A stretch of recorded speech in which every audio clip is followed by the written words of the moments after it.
Hello everybody and welcome to our list video here for Path to Carcosa Week. I'm joined once again by Daniel. Daniel, have you been enjoying Path to Carcosa Week? It's so good. My favorite video was the one yesterday. It was a good video. Yeah, I really liked what happened about 5 minutes in. That was like really Yes. surprising. Yeah. So make sure you watch at least that far in. Yeah, you have to see at least the first 5, maybe the first 7. That would be good too. Get the watch time going. There we go. For our last one of these, we did the 5 cards that define the Dunwich Legacy, and we're continuing that here today with the 5 cards that define the Path to Carcosa. So we're gonna just dive in, get this going, talk about all these cards here. Notably, these cards aren't in like a specific order. They're kind of just the order that we put them on the list here. So at least it was for me. I don't know about for you, but I don't know. You put them in on the slides. I have no idea what order they're in. I actually put them in the order you gave me, so with the numbers on Okay, that perfect. one. So yeah, all right. So I'm going to throw this one to you first to start us off here with our first card for the Path to Carcosa, and that is The Man in the Pallid Mask. So thematically, this is just obviously the card that defines Path to Carcosa the most. It is the recurring enemy in this campaign. A lot of campaigns have something like that, but this one's even more special because it's a weakness that goes into your deck. And boy, howdy, Carcosa likes to put weaknesses in your deck. So this to me is more than just the cool thematic enemy that shows up and you have to keep chasing him throughout the entire campaign, which I think is really cool. And there's a, slightly interesting payoff for that in the very last scenario. But I just like that through line. But yeah, you get this guy, if you're lead investigator, potentially you get another weakness in Echoes of the Past. You for sure get a weakness at the beginning of Phantom of Truth, I think. And then there's another one given to you before Black Star's Rise. So you can end up with a crap ton of weaknesses in your deck, and that's something we haven't seen since this campaign. yeah, it's very interesting because you get a lot of weaknesses, and you actually in all my recent plays of both Carcosa and Dunwich, where I was keeping track of XP, Carcosa actually gives out less XP than Dunwich, but it doesn't have the same sort of like identity that Dunwich has in the community, and it's like it's that 1-2 punch of like less XP, but more and more weaknesses makes it so that it's a pretty hard finale, especially as we get later in this video talking about what is kind of the mechanical identity of this campaign. And as prepping and recording all these videos for Carcosa Week, it's really made me realize what that identity is. And I think the Man in the Pallid Mask kind of showcases that. And it's all about restrictions. It's identity, the mechanical identity of your Path to Carcosa is to try to slow you down or restrict you as much as possible. While there is a lot of horror, which we're going to be talking about coming up, I think that this guy is kind of here to show that this guy is, in the first scenario, he impedes your progress. He stops you from ending the scenario. You need to get rid of him. And then later on, this guy, he asks you to go out of your way to try to get a better result for the final scenario. And then he comes back for one last story beat before the finale, and once again is kind of gating your progress through the scenario. And it's kind of, this is his identity for the campaign, which is just like, it is all about stopping you from doing what you want to do or slowing you down in that process.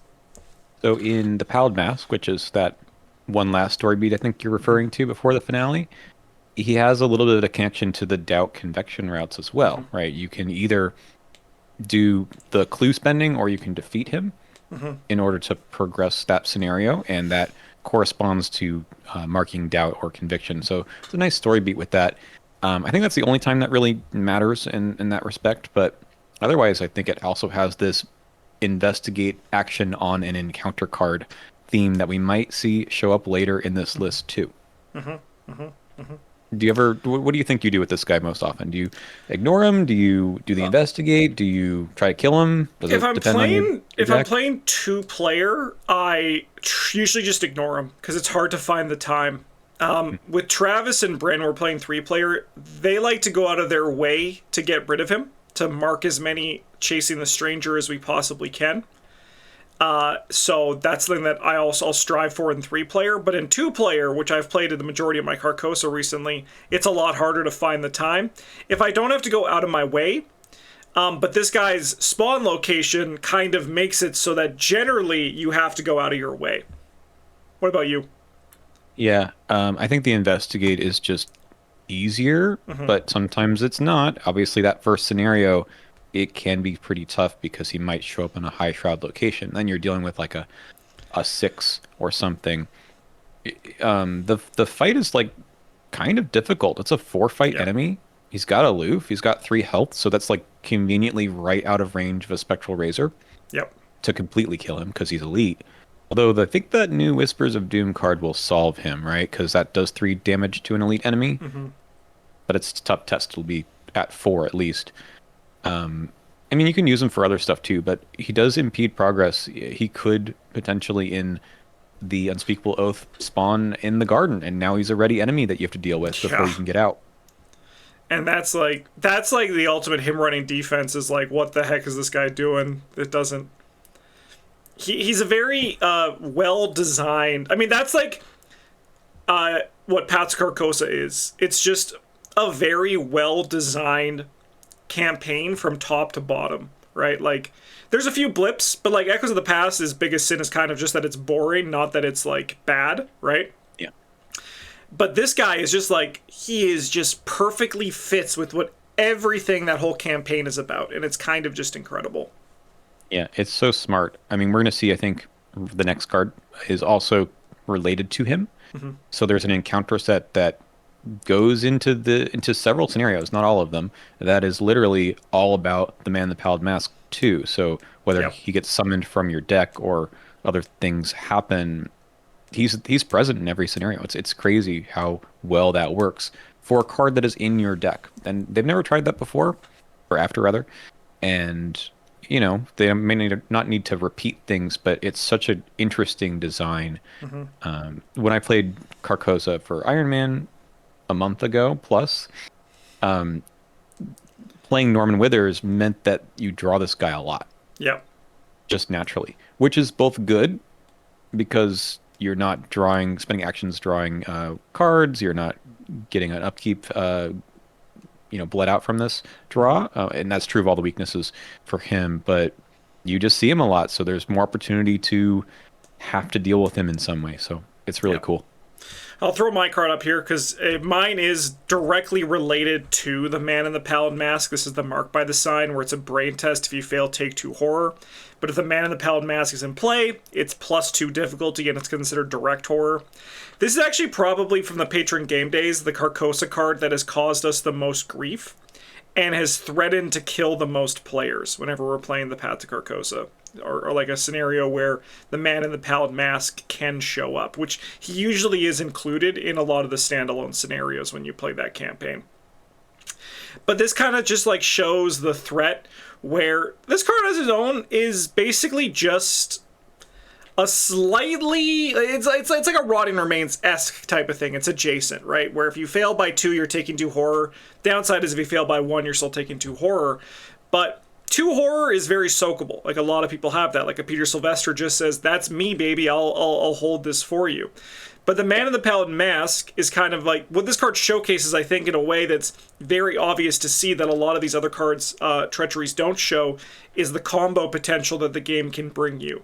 This card is giving you its combo on the actual card here. It's saying, hey, this card by itself, pretty plain. However, if you are not, if this Man in the Pallid Mask is in play, this is now a 4 brain test with 2 direct horror, which is a very scary encounter card. With peril too, so Yeah. often maybe this happens in the Patron Game Days, but you're relying on other people because it's like 3 or 4 player, right? Oh, someone's got a guts to throw out. Nope, now it's a 4 test that no one else can help with. Yikes. Yes, yeah. And it always finds its way to the investigator with the least sanity to take it to. It just, the game knows that that's the best person to throw that at. And we'll talk more about the horror later, but I think this is just a really interesting card too. And I'm glad you brought up the combo part of this, because actually I think a lot of at the Carcosa, the encounter sets are designed around these sorts of combos that you don't see as much with the lower player counts, but in the higher player counts you do.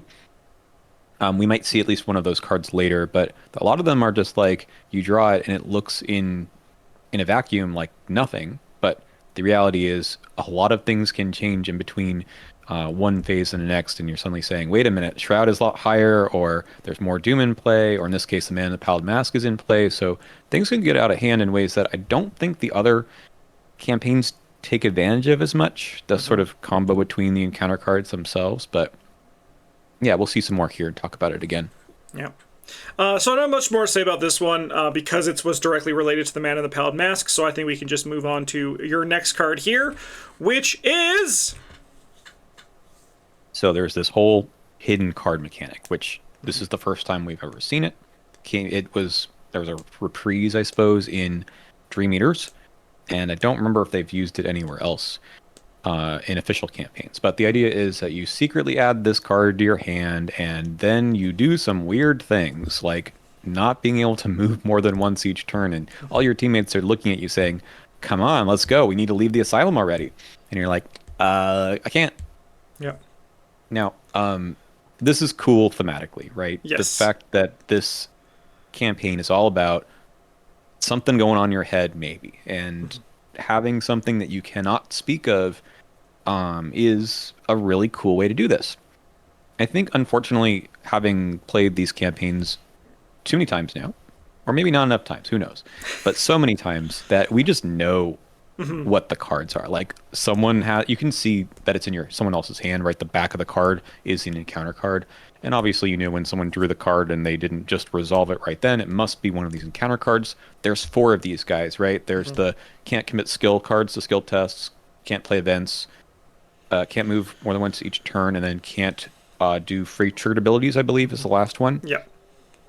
And if you know that that's the deal, which at least we do, then you can tell what people have. And it starts to lose a little bit of that coolness, I think, that you get the first few times you play. So it's less hidden and more just like, now it has a different ability, which is junking up your hand, which can matter for other cards. And then it takes these 2 actions to get rid of. And that is actually painful. Yes. The 2 actions on this one where you're thinking, okay, I can space out my moves and just hope that that's going to get me there and leave this in my hand, or I take 2 actions now just to get rid of this, and then you only have 1 action left and you move anyway. I don't know. It is a bad deal drawing most of these. This one's probably the most annoying one because this campaign has a lot of backtracking. Yeah, and also like pivotal backtracking as well, where it could be like the matter of life or death, as we know for a lot of stuff with this one. Yeah, a lot of dead locations, right? In the first scenario, the curtain call, there's the I forget what it is. Well, there's the lobby, then there's the backstage. Whichever one is the center location. Oh yeah. And then there's the backstage doorways. Like, there's a lot of places where you're just moving through because there's nothing there for you to do. Yep. And it sucks to just only be able to move once. And obviously, Unspeakable Oath, you need to move quite a bit. Yeah. This is continuing the thread from the last one, which is the identity for this campaign is kind of just restrictions. And this is, I think, one of the biggest versions of this. There are alternative versions to these hidden cards. There is the Gift of Madness ones that exist in Unspeakable Oath. The Pity one is especially flavorful, and a big shout out to that one. But the other ones in the finale are not as bad as these ones. I think that the Whispers in Your Head are kind of just crazy for how oppressive they are for just like the smallest card. Like sometimes, yeah, you get the can't play events and you're just holding it for the team, right? But like sometimes you are playing events and you have to solve that right now. Or the Whispers in Your Head dread is always present. It's always kind of a thing, right? Because a few things to note about this one is it's not, you can't take more than 1 move action each turn. You can only move once each turn, right? So you can't even like follow someone twice with a safeguard, right? You can only follow them once, right? Like that's where the restrictions for these things lie. And with safeguard, right? Maybe you're doing a move on your turn and a move on their turn. Yeah, or if you have 2 safeguards and 3 players, a move on one player's turn, a move on another player's turn, then a move on your turn. That's how you get around the Whispers in Your Head. You can outsmart it, right? That's just like that's what this card is doing. It's making you do some really crazy things. Yeah. That is not optimal, right? Especially because if they don't know and they like move twice with a safeguard and you're like, I'm only gonna follow once, and they're like, what the heck, come on, and then you're like, no, you must understand. When we did our blind play of this, Travis made us sleeve our decks with the same cards he sleeves his encounter cards with. So while we knew when they initially happened, like when someone just drew a hidden card, we had to, if we lost track of who drew what hidden card when, we would like have we would lose the player advantage of knowing who had what, and that was a very fun on our blind play. Like that. That's very cool. Yeah, yeah. All right, let's hop over to my next card here, which is the Straitjacket. Hey, remember what I said about this whole campaign is about restrictions? Get ready, because they're still coming. This card is only in one scenario. The cards we've seen so far have been shown on multiple times or in your own player deck, but this is the first one here that lives in only a single scenario, which is Unspeakable Oath.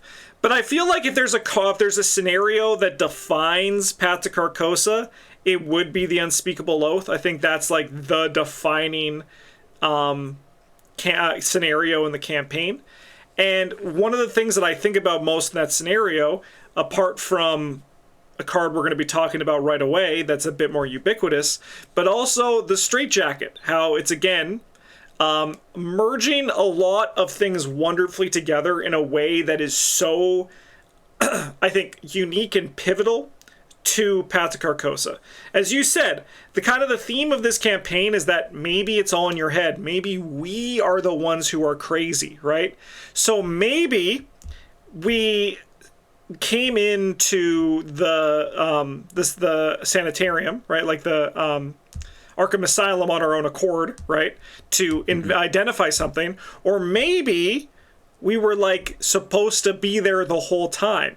So maybe the staff are just vindictive and they're putting us in this straitjacket, or maybe we broke out of our straitjacket that we were supposed to be in the first place.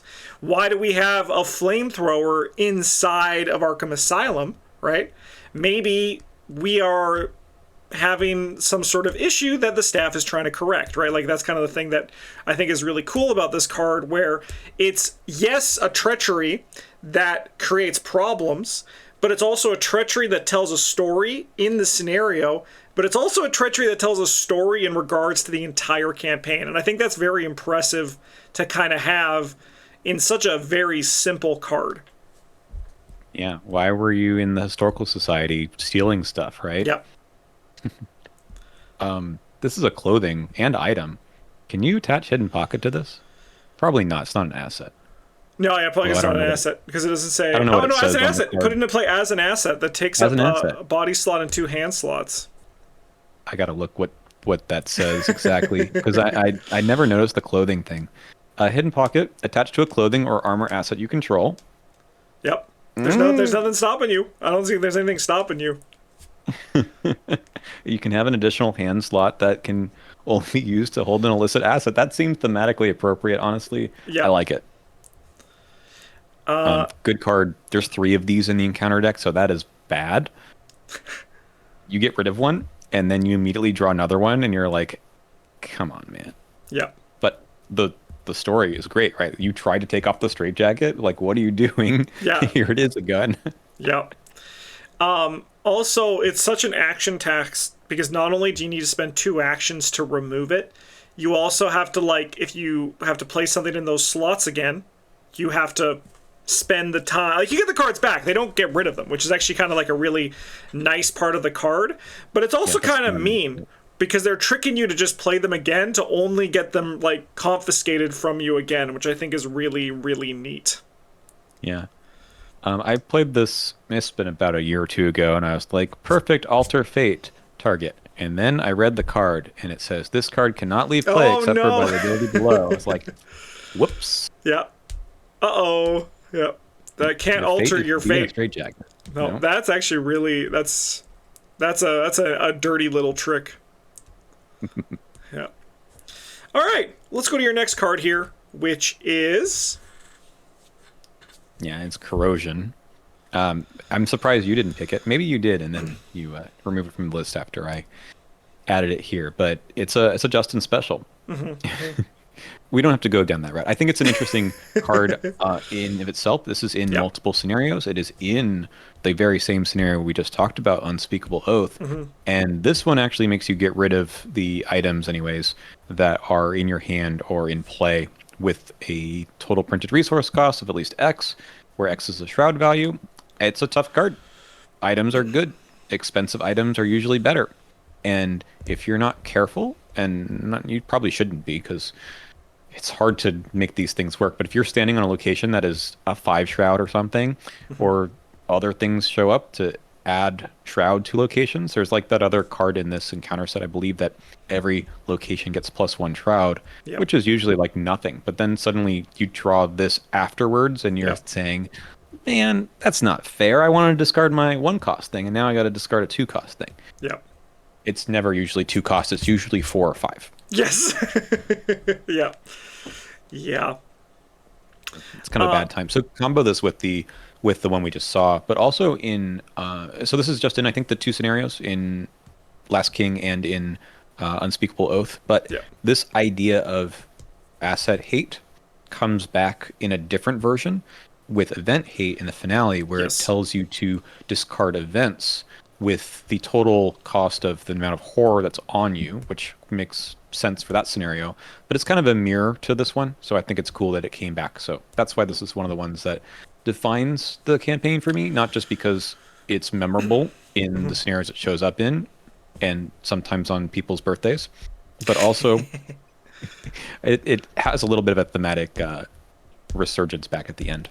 Yeah, and also there's the walls closing in, and also in Unspeakable Oath, which also cares about shroud values and scales with that. I think And it's the a neat roaches. little mechanical identity that exists within the campaign for it, which like the shroud's value matter. Because corrosion is always, it's like a crypt chill. It's always in the back of my mind if it's gonna show up. Yeah, there's no test. When I played this with Nathaniel Cho losing both copies of boxing gloves, Yikes, yikes. that hurts. All right, next one we got here, my number 3 is Descent into Madness. Hey, remember what I said about this whole campaign is about restricting you? Well, here's another example of that. I promised they were going to be there. But this one kind of merges the 2 identities that the campaign has for this one, which is one, horror is bad. Horror hurts. Horror is a little bit spooky in this campaign. And then this one is nothing until it's everything. People often ask why I'm not scared of Ancient Evils, but I'm scared of Descent into Madness. Because people say you still get a turn with Descent into Madness, but you don't get a turn with Ancient Evils. But neither does the encounter deck, right? So, like, the game kind of exists in the state where you can assume that you in the encounter deck, it gets 1 action for every 3 actions you get, right? So when you get Ancient Evils, yes, you're losing your 3 actions, but the game is losing its 1 action, right, as well. With Descent into Madness, you now only have 2 actions to deal with, or for some god forbid way you've drawn back-to-back Descent into Madness, which has happened. It's now you only have 1 action to the game's action, and that's not a rate that is going to probably lead to great success. So cards like this one, and then Frozen in Fear, which actually also shows up as a card in an encounter set. In this one, it's actually in like a scenario set for the campaign, which is really neat when they do that. Those things always hurt really well. But I think the Descent into Madness is a great example of merging the 2 identities of this campaign in terms of horror and restriction in a very elegant way. So this one is part of the encounter set with the hidden cards, right? Yes, yeah. So there's 2 of these and 4 of those, well, 1 of each of the hidden cards, and those cost you 2 actions to get rid of. It's very likely that you have one of those in your hand and you draw this, and now you're deciding how to actually run your turn. Do you just get rid of the hidden card and that's your whole turn? A lot of this game is built around 3 actions is like standard and also useful. Like you do something, you move, you do something else, and just shaving off 1 action with Surge, so something else bad is going to happen too, is problematic. So it's a tough card. The Return to version of this, I think, is interesting too. I think that one asks if you have a hidden card in your hand, and if you do, you take a horror, which is also bad because it surges, but also, and you're more likely to have them in your hand in that campaign. But losing an action I just don't want to do that. No, Please no, no. no. It feels it's never nice when that happens. Mm. And this is why healing is good, right?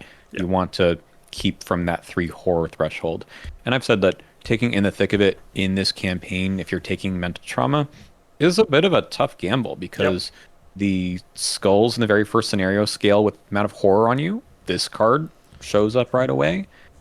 There's other things that care about that too. And do you really want to just have that from the get-go, or do you want to find another way to get your XP? Yep. 100%. All right. Your number 2 card here is none other than. Spawn of Hali. This guy has caused me so much grief. He shows up in 3 scenarios. So first in Unspeakable Oath, if you're unlucky, he could be part of that monster deck that you Or draw from. alternatively lucky too, because he's probably one of the nice. He's tough as hell, but he's also one of the nicer monsters in it. That monster deck does not frick around.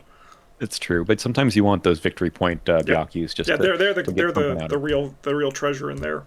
Exactly. I like that. It's kind of a treasure deck. Okay. Yeah. Let's just look at the numbers here. 4 health is demands your attention, right? You can't just get rid of him in one action unless you have a bunch of good stuff in play or upgraded skills and things. So it's possible. But to fight him, you got to take a 4 fight test. And that's not easy. And you know what happens in Black Star's Rise? These guys get +1 fight Yep. for probably most of the scenario, and if you're unlucky, basically the entire scenario. It is not an easy thing to fight something that has a 4 or 5 and with Retaliate. And the Retaliate is not messing around. 1 damage and 2 horror. Ew. You can try to evade, but you better successfully evade by enough to not take a horror anyway, which can be a problem. I just think that this is a package of yikes. However, Yes. the 2 horror is nice if you want to be something, be a little cheeky and play If It Bleeds, our Yeah. favorite card without a trait in the Yeah. game, because it's a monster. You Yep. kill him, everyone heals too. What I like about this guy is he kind of traps you, where it's like one of those things where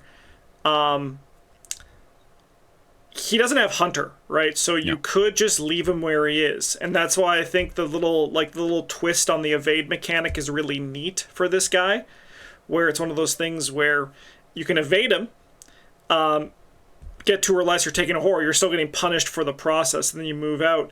However, for some reason, this guy is one of the hardest MFers to evade. I've had multiple times where I've seen someone try to evade him and be like, I'm going to evade and move, and then they like fail the test, and they're like, oh, well, I guess I'll evade again, and then they still fail that one, and then they somehow evade on the 3rd one, take a horror, but they haven't actually moved out of the location, right? Because this guy he's kind of Black Star's Rise is interesting because the monsters get tougher, and that's how like the scenario scales with you as you go. But this guy, I mean, like he is kind of a tank. Like 5 fight is a big number to overcome. Plus, the token bag in this campaign does get tougher. You get an extra -3 the first time this guy shows up, which is in standard anyway, in Unspeakable Oath.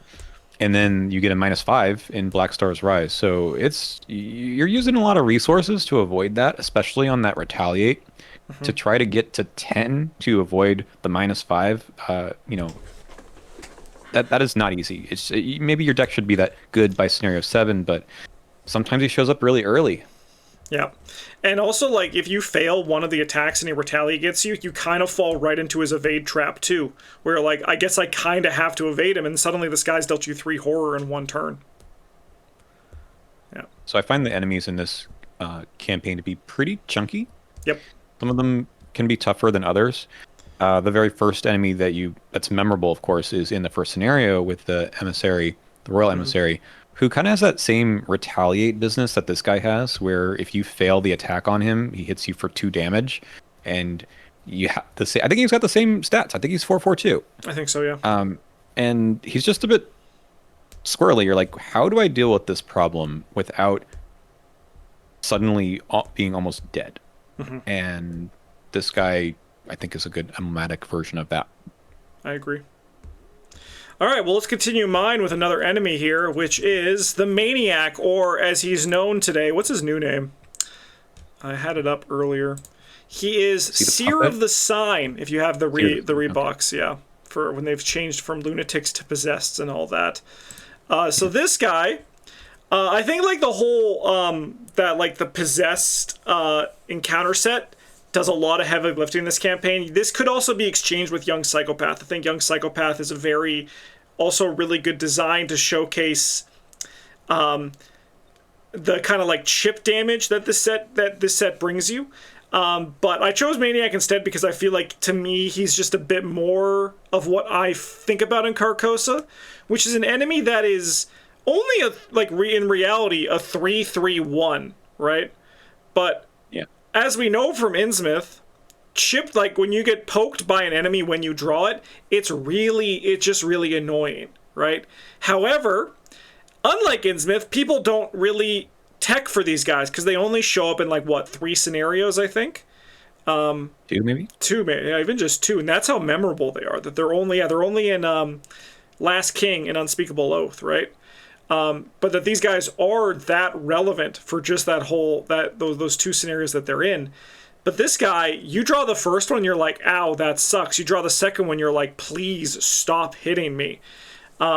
And it's one of those things that he's only a 3/3/1 when you're fighting him because he has really no way to heal that horror. But if you're failing, kind of like with the Spawn of Hali, you kind of fall right into that same evade trap that the Spawn of Hali has, where you could evade this guy because if you try to punch him and miss, he's going to deal you damage in the enemy phase. But if you evade him, he's going to take a damage. You were going to take a damage anyway, so it's kind of better to evade him, but you're still just getting like slowly chipped down because of that.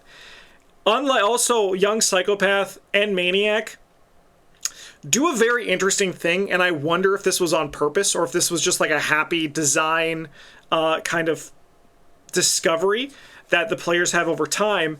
But the Maniac and the Young Psychopath, they both do something that is very in flavor for the campaign, which is they don't want you to engage off of the person holding them. So in Path to Carcosa, you're more likely to attack into your teammates than you are in other campaigns, which means you're more likely to accidentally hurt or kill your teammates, which kind of fits into the whole flavor of the campaign, which is, wait a minute, are we actually like the bad guys losing our mind here? That's brilliant. Yeah. The other enemy that comes to mind that doesn't do that is the Mad Patient, I think it's called in Unspeakable Oath, that makes you take a horror for attacking it, which is very, very bad. Yeah, it's very bad, yeah. Yeah, that is just because that one spawns in locations that you need to get through, and then suddenly you're like, I need to figure out a way to get rid of these guys without dying, and it's just more chip damage like the Maniac and the Young Psychopath have, but it's great design. It's really interesting and makes your fighters think about how they're going to deal with these problems on a replay, because it's probably not uncommon for Mark Harrigan to not know that you need to tank that much horror in Unspeakable Oath in particular. And everyone's like, well, you're the fighter, right? And you're like, but I don't want to fight all 3 of these things, twice. That's just way too much horror for me. So makes you really have to consider these guys as being not just an easy threat to get rid of. Like, the fights are pretty low in all of them. Of course, you could take the +3 on the Young Psychopath, but yeah, it's making you take damage or horror for engaging or fighting. So it's tough. I think the Mad Patients also do a really good job of showcasing kind of what you were talking about earlier with the dead ends. And I think this campaign is a campaign of dead ends and choke points, right? Yes. Like, it's very interesting because Unspeakable Oath has a lot of dead ends that you're just going to have to either go to clear out, or like just to progress the scenario. And then a lot of choke points that you're going to have to move through that are now loaded with enemies, both the basement halls and the patient wings, right? Even Echoes of the Past has this, right? Yep. Where you're going to these dead ends for the most part on every floor, although some of them are connected if you are lucky. Yep. And then there's I mean, even the map that seems like it is connected all the way around, the Paris map in Phantom of Truth, has a couple locations that say if you go in here, then you can't leave. Yep. So, especially with the chasing around that scenario requires, it's not as simple as it might look. And then Pallid Mask also potentially has very narrow corridors, Yes. like really narrow corridors where you're just going down one straight line Yeah, for that, yeah, forever, and you're that wondering. happened to us on we just played it this week, and it's Yep. just like, yeah, you're just straight line, and you're like, we have no ways to kind of like kite these enemies. They're coming for us. Man, the more I talk about Carcosa, and like the more you do this deep dive, it's really just like a phenomenally designed campaign. Like it doesn't have to be your favorite because everyone's different, but man, the design is just like insanely tight for this campaign. Very tight. All right, let's go to our final ones here with your number one, which is Black Stars Rise. It's the name of a scenario. Yay. yeah. This one's interesting because it's actually not that bad of a card, but it makes you think a little bit. And I talked earlier about the combos that the game can throw at you, and Doom in this campaign works differently than usual, for good and for bad. Now, in the very first scenario where this one shows up, you have a little bit of a Doom clock, but it's a Doom clock that is compared to how quickly can you kill the Royal Emissary. So, testing this pretty difficult test, which is intellect, which, by the way, we'll see in a second, you do get tested on in this campaign. You could just place a Doom on the current agenda and just say we've got that many fewer turns to deal with the problems. And probably that's fine. Now, there are other cards that care about how much Doom is in play, which can get out of control. There's other Doom in play that just shows up, and you have to think about that more carefully. But if you fail and take 4 horror instead, that's awful. Just, Yep. I mean, it can be just brutal. So I picked this one because it does a few things that's interesting. It's obviously not a bad card. I'm happy to take this as, of course, Norman Withers. I'm like, sure, whatever. I can take this test. But if you're running low on sanity and you're just going to fail this test because you're Mark Harrigan, an extra Ancient Evils in the scenario is not really what you want all the time. Nope. This one shows up in Phantom of Truth, but has a different version of it too, which is why I wanted to bring it up, because it has the one that removes Doom from the agenda, because that one works differently in that campaign, which can be tough. Like, you sometimes are trying to get through those agendas as quickly as possible, and removing Doom is at the risk of your own like survivability or the number of clues that are on the board. You can't always evade the Organist forever, so it can be bad. It's not a tough card, but I think it's part of an interesting piece of the puzzle. Yeah. So I think I'm actually going to transition into my card because they're from the exact same set and they represent the kind of exact same thing. And mine is Spires of Carcosa. So same set here, which is this one's 2 Ancient Evils in a way. It's like it doesn't trigger this turn, but it's like cutting 2 turns away from you. But you're able to, as an action, investigate off of this to remove the Doom from it. This one and Black Stars Rise only show up in 3 scenarios, which is Curtain Call, which is then Phantom of Truth, and then Black Stars Rise. Fittingly enough, it's in that scenario. Thank God it is. But how this works is that these scenarios, man, again, the majesty of Carcosa, they all work with Doom a little bit differently. Where they're not traditional agendas, which is just like a set number of time. In Curtain Call, as you said, you can defeat Big Butt Baby to reset it, right? Or, alternatively, it means that Big Butt Baby, the Royal Emissary, is going to come out a little bit sooner, right? But then... Which can be really bad. Which can be very bad, but you're able to still kind of reset it.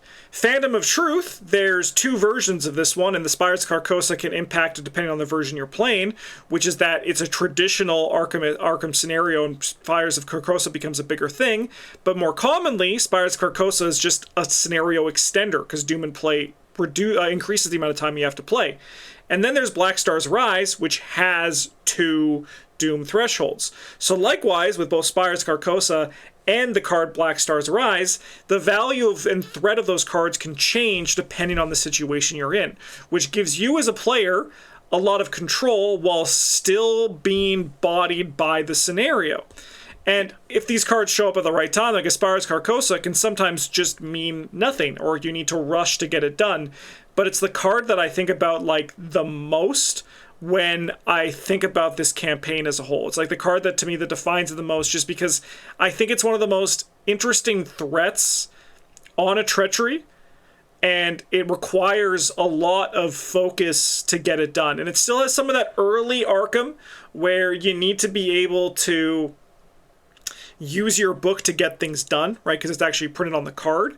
But there's still also a lot of power that you, of a player, have in terms of getting through that, especially with a bigger collection. But also at the time, I think it does showcases a good identity of how players dealt with threats, right? So like, if this was just like an Ancient Evils that showed it in every set, we'd have a problem. But this is a treachery that is manageable with various classes handling it different ways, but it's also in scenarios where the doom works differently. And I think it's just, again, a perfect example of why Path to Carcosa is the way that it is. And this one is like Man the Pallid Mask himself, because the threat level does change depending on what location it's attached to. Yes. So the shroud value changes. So where Black Star's Rise says it's a tough test of 4, this could just be a 1 shroud location and you're just eating a couple actions and that's okay. But it could land on a location with a 4 or 5 shroud and you're thinking, can we just let this ride out until the agenda advances? Because there's not a really good way to cheese this. You can use Moonlight Ritual too, but Alter Fate doesn't work on this since the Doom is on the location, not on this. So it's kind of a tough... It begs questions, right? Which I love that about Arkham Treacheries. You have to think, it's not just press button and things happen, but you have to think about, hey, how can I deal with this? Is it worth dealing with or not? You talk about it with the team. If you're Rex Murphy, you can succeed by 2 and get clues anyway, which is cool. Which is pretty hype, yeah. But it's an interesting card for sure, and I do like, especially in Black Star's Rise, that it's more manageable. The other two, it really depends. It's just you're at the mercy of where it attaches and when it comes out. It's not that you have no options, but it can get interesting. And the other card in this set, by the way, is Twisted to His Will, I believe. That's the one where you're taking a willpower test that scales with the amount of doom in play, and then if you fail, you discard 2 random cards. You draw this one first, then that one, and suddenly you're taking tests that are kind of absurd, and you're losing 2 random cards, and that's just the way it is. But it's interesting how the game, these encounter cards are going to combo with each other in really interesting ways. Yep. And likewise, how like in other campaigns, you have a little bit more time to... if there was a card like this card was in other campaigns, like Circle Undone or Innsmouth or Edge of the Earth, where it was like places of the doom on your location, investigate that location, this exact card, right? You have a little bit more time and space in those campaigns to move to the right location at the right time. But because everything in Carcosa is about choking you out, getting rid of your actions, getting rid of your cards, getting rid of your choices, you have less time and space to be able to move around to position in the perfect place. So you kind of just have to hope that it works the right way. And this kind of continues as well, going to Corrosion as well. In a perfect world, you'd love to be on a 2-shroud location, but you might not have the action to get there, and you kind of just have to hope, maybe I can get out of this. Okay, so I'm going to be on this 3-shroud location. But then Ooze and Filth comes out, it's a 4-shroud location, and now you're suddenly discarding your Cyclopean Hammer, right? Like, that's like what Path to Carcosa does. It's a very punishing treachery deck because it targets things that not a lot of other campaigns target. Yeah, it's true. I'm actually really curious now to look at some of those newer campaigns, even the next one, Forgotten Age, and think about, do those encounter sets combo with each other in the ways that we're seeing pretty... I mean, this is happening in almost every encounter set. Does it happen in those? And I feel like the answer is not as prevalent. Yeah. I think sometimes it happens, but something that wastes your time in Forgotten Age, for example, is you can't explore from this location, or you can't move. But it's really just the power is in that card alone. It makes you, move around or something, but it's not saying, hey, if you draw this one and then this one, things become really tricky. Yep. It's just bad. Yep, 100%. I'm curious to see it too. So when Forgotten Age week comes, we'll definitely be doing another one of these, so you can look forward to that. But you do have 3 more videos for Carcosa week to look forward to as well, so you should definitely check those out. And remember, if you didn't watch yesterday's video for the first 5 minutes, make sure you do that, because it's something great happens. Otherwise, thanks for watching. Thanks for joining me, Daniel. Again, it's always fun to talk Arkham with you in these videos. But if you want to support the channel, you can do so by liking, commenting, subscribing, or if you want to go above and beyond, you can join our patrons, which you find down in the video description. Otherwise, let us know what are cards that define Path to Carcosa for you. I would love to hear them in the comments below. Thanks for watching. Have a good one, and as always, a JJ's.